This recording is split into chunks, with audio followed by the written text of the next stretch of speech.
આશકા માંડલ. લેખક અશ્વિની ભટ્ટ. પ્રકરણ 47. Come on, kernel બોલી ઉઠ્યો. આપણે આવી પહોંચ્યા છીએ. મારા હૃદયમાં શું થતું હતું તે હું વર્ણવી શકતો ન હતો. મને એટલું સમજાતું હતું કે તે આનંદ ન હતો. મૃગજળના અંતરપટ પાછળ હાલતી અને નાનકડા રમકડા જેવી દેખાતી એ ઇમારત જોઈને બીજાઓને ગમે તે ભાવો થયા હોય, આનંદ થયો હોય, પણ મને એવું કંઈ થયું નહીં. અથવા તો મારા મનમાં કે હૃદયમાં કેવી ઉર્મિઓ પેદા થઈ રહી છે તે મને સમજાતું ન હતું. મને એક વાત બરાબર સમજાતી હતી. એક તો એ કે નકશો સાચો હતો, મને બરાબર યાદ પણ રહ્યો હતો. બીજી વાત એ પણ હતી કે સંઘારી તોડા પર પહોંચીને પણ અમારી આ મુસાફરી, આ ભીષણ યાત્રા પૂરી થતી ન હતી. ડેરા સુલતાન ખાંથી આ જગ્યાએ જવું વધારે સગવડભર્યું બને. બિકાનેરથી ડેરા ગાઝી ખાન અને ડેરા ઇસ્માઇલ ખાન જવાના કારવા માર્ગો ત્યારે પણ ચીર પરિચિત હતા.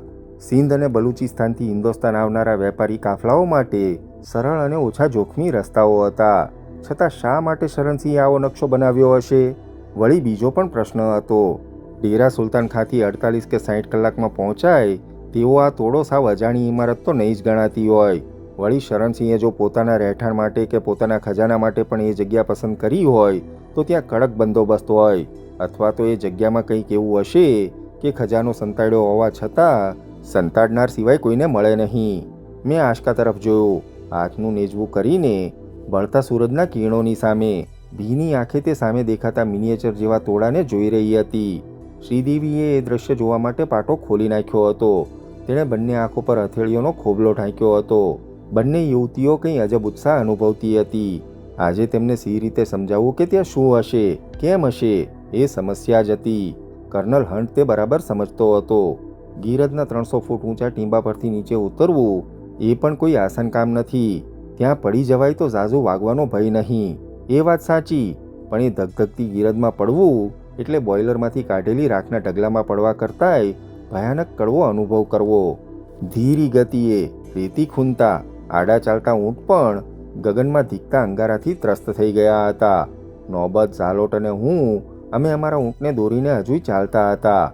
બાકીના સૌ એક પછી એક ઊંટ પર ચડી ગયા હતા. ક્યાંય સુધી અમે ચાલ્યા હોઈશું. પીટર પણ અમારી પાછળ ચાલ્યો આવતો હતો. તે હજી બબડાટ કર્યા જ કરતો હતો.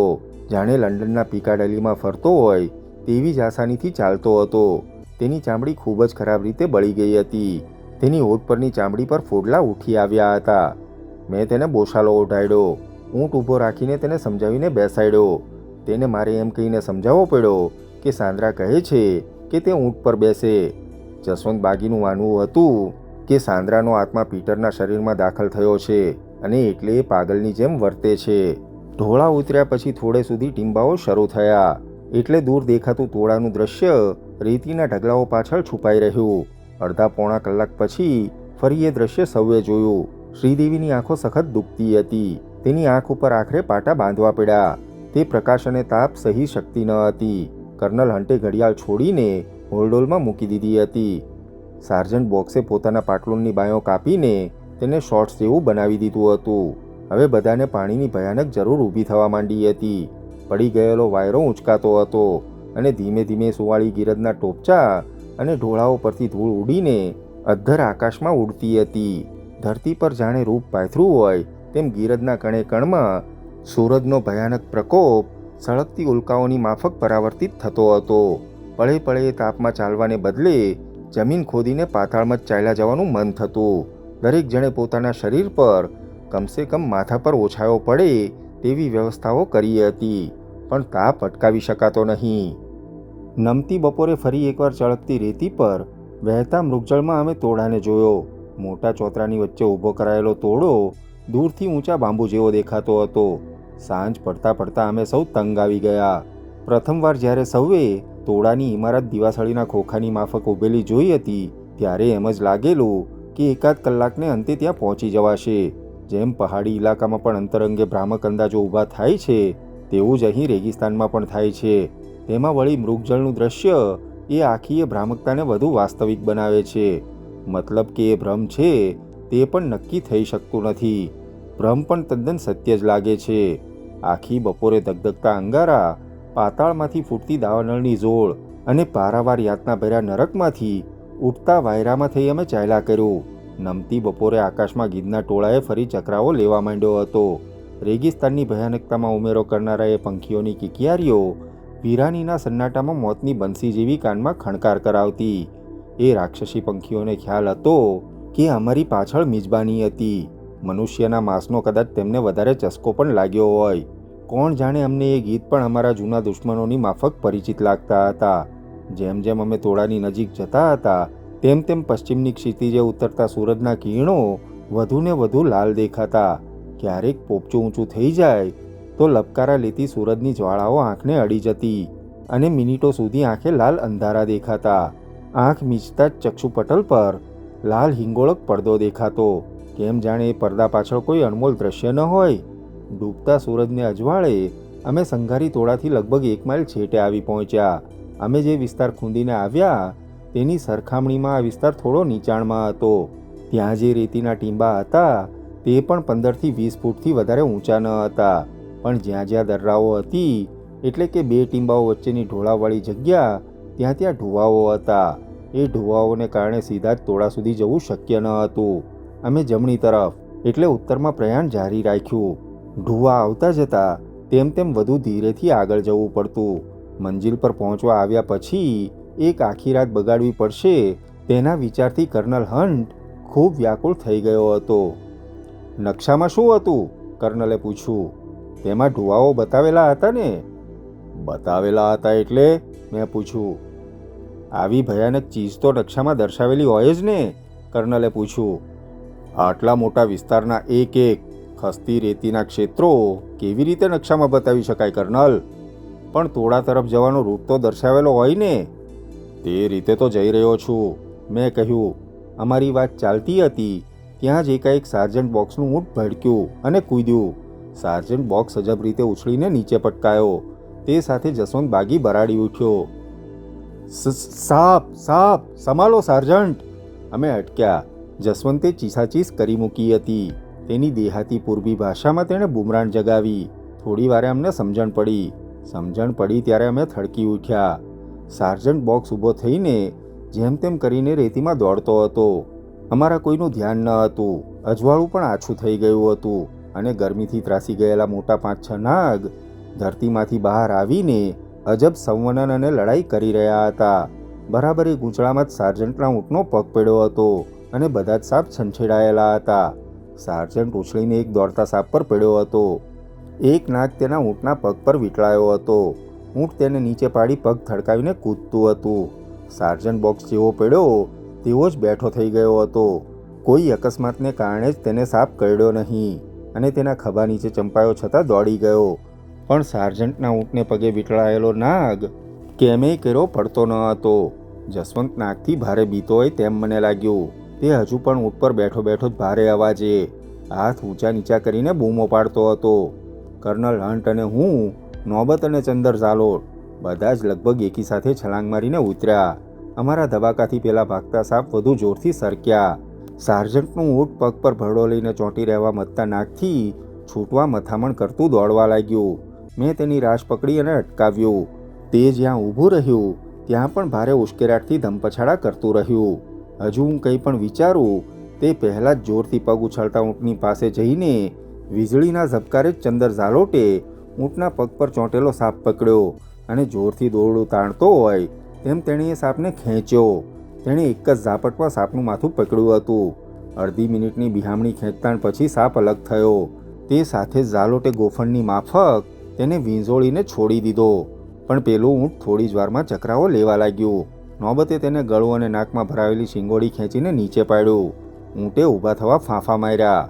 પણ ઘડીના છઠ્ઠા ભાગમાં ઝાલોટે ખલીચીમાંથી દોરડું કાઢીને તેનો ગાળિયો કરીને તેના બંને પગ બાંધ્યા. હું પણ તેની મદદે પહોંચ્યો. એટલી ઝડપથી ઊંટના પાછલા પગ પણ બાંધવામાં આવ્યા. આખી ટોળકી આ દ્રશ્ય જોતી ઊભી રહી હતી. ઝાલોટે ઊંટનો આગલો પગ તપાસ્યો અને છોરી કાઢીને 3-4 ચીરા મૂક્યા. ઊંટના પગમાંથી લોહી વહેવા માંડ્યું. ખૂબ ઝીણવટથી નોબત અને ઝાલોટે તેના પગ તપાસ્યા અને જ્યાં જ્યાં સાપના ડંખ વાગ્યા હતા તે 3 જગ્યાએ કાપા મૂક્યા અને લોહી જમવા દીધું. ખાસો અડધો કલાક ત્યાં વીત્યો.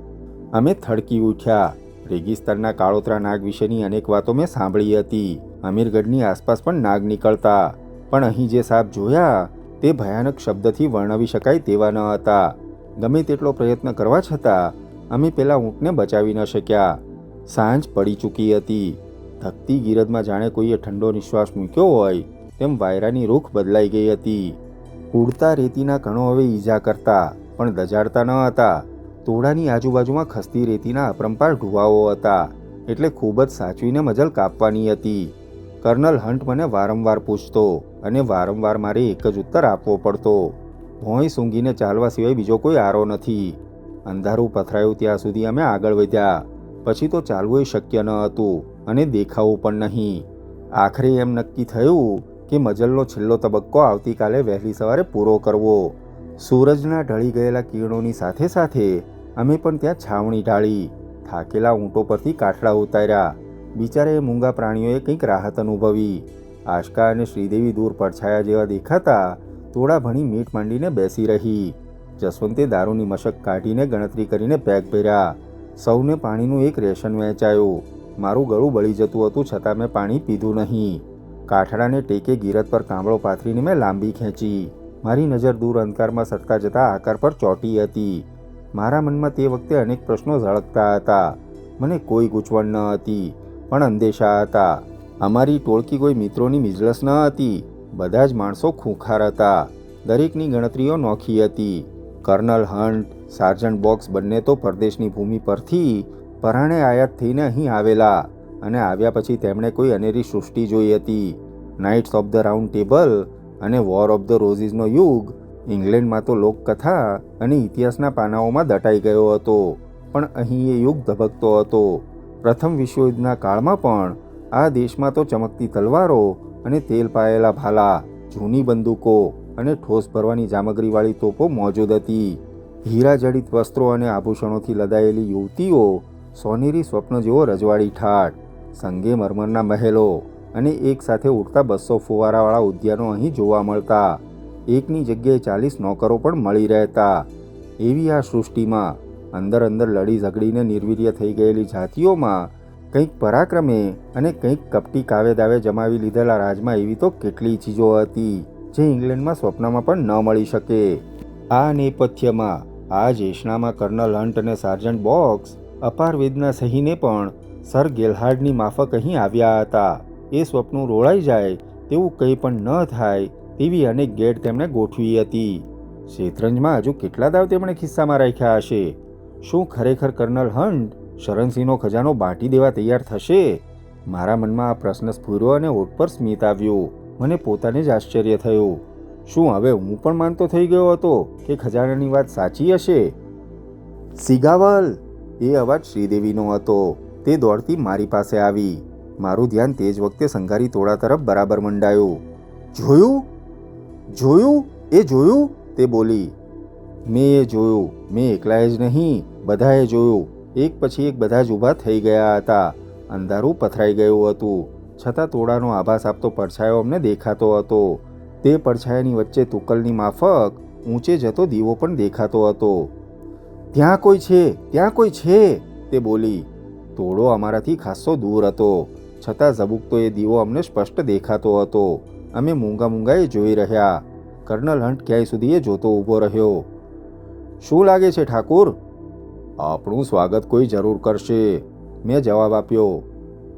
જો સ્વાગત થશે તો અહીં જ અમારી ખાંભીઓ રચાશે, તે મેં કહ્યું નહીં. સંઘારી તોડા પર જો ચોક્યાતો હોય તો અમારો કોઈનો ગજ વાગવાનો ન હતો. હાલતી રેતીના એ વિસ્તારમાં થઈ સંઘારી તોડા પહોંચ્યા પછી પણ સામનો કરીને તેમાં દાખલ થવું પડશે એ કલ્પના ધ્રુજાવી નાખનારી હતી. ભારે અંગત મુસીબત વહોરીને અમે અમારી સાથે દારૂગોળાનો સારો એવો જથ્થો વેઢારી લાવ્યા હતા, પણ એ જથ્થો વ્યવસ્થિત શિસ્તબદ્ધ ચોકીયાતોની ટુકડી સામે ટકે એ વજૂદ વગરની વાત લાગતી હતી. વળી અમારી સાથે 2 સ્ત્રીઓ ઉપરાંત એક પાગલ આદમી હતો. પીટર સ્વસ્થ હોત તો જરૂર ખૂબ જ કામ આવે તેવો માણસ હતો. તોડા પર દીવો દેખાયો. એ ઘટનાથી સૌના મનમાં જુદી જુદી અટકળો નીપજી હતી. આશકા માની બેઠી હતી કે તેના પિતા શરણસિંહ ત્યાં છે. કર્નલ હન્ટ અને જસવંતનો અંદાજ હતો કે અમુક સમયે તોડા પર કોઈ ધાર્મિક કારણોસર દીવો પ્રગટાવવામાં આવતો હશે. એટલું જ નહીં, પણ ત્યાં બીજા માણસો પણ હોવા જોઈએ. ચંદર ઝાલોટ અને નોબત રાબેતા મુજબ અળગા બેઠા હતા, એટલે તેમને શું વિચાર આવતો હશે તે હું કલ્પી શકતો ન હતો. કર્નલ, ઝબુકતા દીવાને જોતા કર્નલને મેં કહ્યું, ટોળા પર માણસો હશે, કદાચ શરણસિંહ પોતે પણ હોય. તો શું થયું? આપણે કોઈ સ્ટ્રેટેજી વર્કઆઉટ કરીશું. આપણે વહેલી સવારે પહોંચીશું, કર્નલે જવાબ આપ્યો. આપણે તો કલાક દોઢ કલાકમાં પહોંચી શકીએ, અને જો આ ટુવાનું જ્ઞાન હોય તો 5 કલાકમાં પહોંચી શકીએ. પ્રશ્ન ત્યાં પહોંચવાનો નથી, પ્રશ્ન લડવાનો છે. મેં કહ્યું, એ પ્રશ્ન નથી, હકીકત છે. લડવાનું તો રહેશે જ ઠાકોર. તમે એમ માનો છો કે લડ્યા વગર જ બધું હાંસલ થઈ શકે? મારા પિતાજી ત્યાં હોય તો લડવાનો પ્રશ્ન નથી આવવાનો, આશકા ઉત્સાહથી બોલી ઉઠી. કર્નલે તેની સામે જોયું, પણ જવાબ ન આપ્યો. તેની વાત કેટલી નાદાનિયત ભરેલી હતી. શરણસિંહ બ્રિટિશરો માટે એક બાગીથી વધારે કશું જ ન હતા. અંગ્રેજોએ તેના માથામાંથી ઇનામો કાઢ્યા હતા. કર્નલ હન્ટ તો શરણસિંહ જીવતા છે તેમ માનવા તૈયાર ન હતો, પણ સંઘારી ટોળા પર બળતા દીવાને કારણે એક વાત તો તેને સમજાઈ હતી કે શરણસિંહ જીવતા ન હોય તો પણ લડ્યા વગર ખજાનો મળવાનો નથી, અને જીવતા હશે તો ભયાનક લડાઈ થયા વગર રહેવાની નથી.